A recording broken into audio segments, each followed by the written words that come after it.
have in the studio Temitope Ilori, who is the Director General, National Agency for the Control of AIDS. She joins me live in the studio. Thank you so much for coming on the news night. I understand that there are about 160,000 children, between the ages of 0 to 14 living with HIV.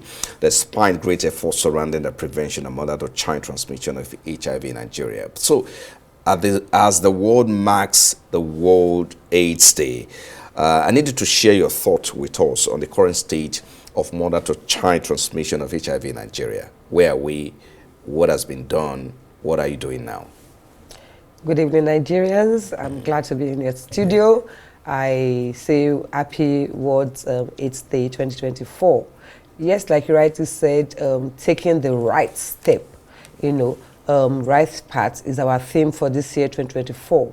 And when we say right, it's more like the human rights, the right to access, the right to treatment, for vulnerable people, particularly children and mothers and women. Like we said, unfortunately, we have a very huge burden of children born with HIV/AIDS. And why that? Is because we've realized that many of our mothers are actually not accessing antenatal care, and therefore they're not accessing treatment to HIV/AIDS. They don't even know their status because they're not tested, and because of that, of course, if they are positive, they then can transmit the infection to their unborn children. So we have a huge number of children born with HIV/AIDS, which you've quoted the figure, about 160,000 Nigerians. And why we're here now is to advocate that we should all encourage our pregnant women to access antenatal care, to seek for treatment in where they can have skilled birth attendants at delivery.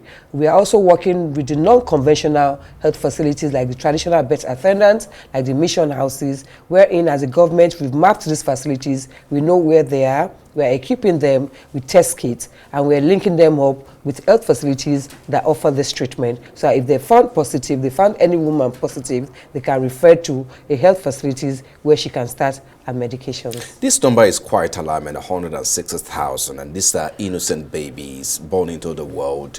And all of a sudden they realize that they have these. Of course, we do know that it's not a death sentence. We do know, but could you share with us what is the primary reason for this challenge? Well, I would say the primary reason is actually multi-sectorial. Part of it is culture. In some places in Nigeria, the women are not allowed or they are not encouraged to deliver in the hospitals. They rather take the delivery at home. Some of it is religion. Some religious people will say, oh, you give birth like the Hebrew woman, you're not supposed to go to the hospital, you're not supposed to have cesarean section, even though, as you would know, that the Minister for Health recently announced that even cesarean section will be free for all women now going forward. Some of it is a matter of economy. Some do not have even the resources to get to the health facilities. They don't have the transportation. They have to take, they don't have the right to take decision on their own. In some places, the woman cannot decide to access care without having the backing or the authority from the spouse. So there are men, it's really multi-sectorial, because I would make bold to say that the medications are available, the test kits are available in our health facilities, but we need the women to come out, and that's why we want to work with gatekeepers, community leaders, faith-based organization, traditional rulers, and also the media. Sometimes we go as far as having market outreaches, community outreaches. We have town criers in some undeserved area, that are not easily accessible, to be able to educate them on the need for them to access, antenatal care and services, related to HIV. Great. Let's look at the theme for this year's World AIDS Day, which is take the right path. Yeah. You mentioned in that report, we saw that there's about 1.6 million people living with HIV, which are currently on treatment. Talk about how does access to treatment influence the rate of mother-to-child transmission? That's one. Then speak to the issue about what NACA is doing to address the alarming statistic, because with approximately 22,000 new infections and 15,000 AIDS-related deaths occurring each year. So how critical is it for government to invest more resources to prevent this?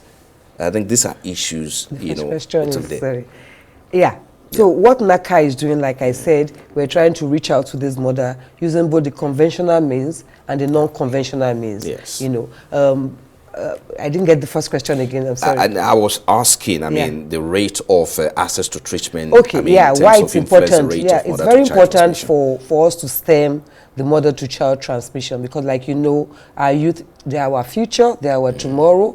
You know, a child that is born with HIV AIDS or HIV infection is obviously more liable to die young.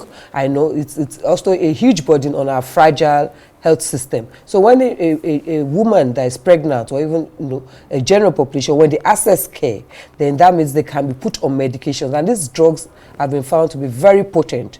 You know, they're highly active retroviral medications. They've been found to be very potent. In fact, most of the time when you start the medication, in the space of about 6 months, you will be virally suppressed if used well, if used as prescribed. You know, by the time they go for checkup in another 6 months, the viral load is so low that we refer to it as undetectable. And when it's undetectable, it's as if there is no virus in the bloodstream, and we refer to it as untransmittable. Because once it's undetectable, it's untransmittable, and that is U equals U. And that is our goal, to make sure that every person that is HIV positive, we access care. Every person that access care, we stay on medication, and we have a viral suppression that is, and by so doing, you know, we keep the general population safe and healthy, because that means they cannot transmit the infection to other people.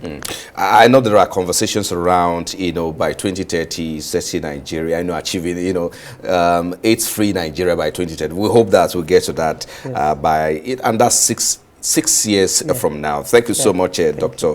Temitope Ilori, Director General of the National Agency for the Control of AIDS. Thank you for coming on the News Night. Thank you so much for having me. Yeah.